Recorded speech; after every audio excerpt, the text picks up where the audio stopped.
Hello friends, हम सभी ने ऐसे बहुत से लोगों को अपने आसपास कई बार अनुभव किया होगा जो अपने शब्दों से तो हमारे बहुत खास होने की, हमारी बहुत फिक्र करने की बातें करते हैं, लेकिन वहीं दूसरी तरफ अपनी नजरों से, अपने कटाक्ष से और मजाक मजाक में हमको नीचा दिखाने का कोई मौका नहीं छोड़ते।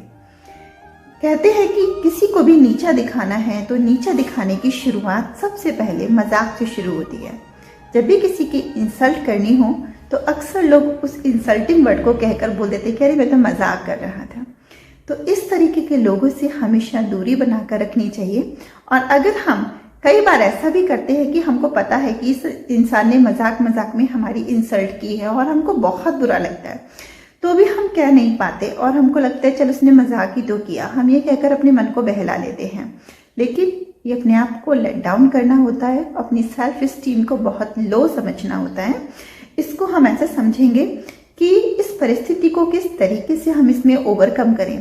एक बार एक लड़की ने अपने पापा से पूछा कि पापा हमारे पास कोई नई कार नहीं है, आपके गैराज में एक बहुत पुरानी कार पड़ी है, तो आप इस कार को बेच दो।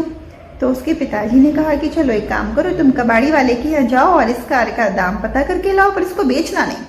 अब उसने कबाड़ी वाले से पूछा, कबाड़ी वाले ने कहा ठीक है, मैं इसका 50,000 रुपया दे दूंगा। अब वो लड़की ने आके बताया पापा को। अब पापा ने उससे कहा चलो तुम एक काम करो, जहां पर कार एक्सचेंज होती है, पुरानी कारें बिकती है, तुम वहां जाओ और इसके दाम पता करो, लेकिन शर्त वही रहेगी कि इसको बेचना नहीं। अब उस लड़की ने वहां जाकर पता किया तो उन्होंने बोला कि ठीक है, इस कार की मैं तुम्हें 2 लाख रुपए दे सकता हूँ। अब वो लड़की वापस आई, उसने पिताजी को बताया। अब पिताजी ने कहा चलो अब तुम एक काम करो, तुम विंटेज कार के शोरूम पर जाओ और विंटेज कार के जाकर इस कार का दाम पता करो। अब उस लड़की ने विंटेज कार के यहाँ जाकर उसका दाम पता किया तो विंटेज कार के यहाँ उसका की कीमत करोड़ों में लगी। तब पिताजी ने उस बच्चे को समझाया कि आप किस स्थान पर खड़े होकर किसी चीज को आंक रहे हैं, ये बहुत मायने रखता है।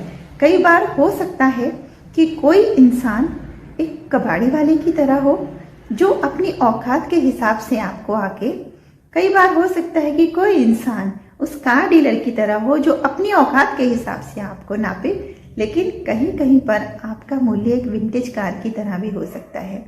तो आपको अपनी नज़र से आके, किसी दूसरे की नज़र से नहीं। और जैसे लूडो में लिखा आता था कि रुकना मेरा काम नहीं, चलना मेरी शान। आपके ऊपर आपके पूरे घर परिवार सब लोगों की नज़रें टिकी हैं, उनकी आपसे बहुत उम्मीदें हैं।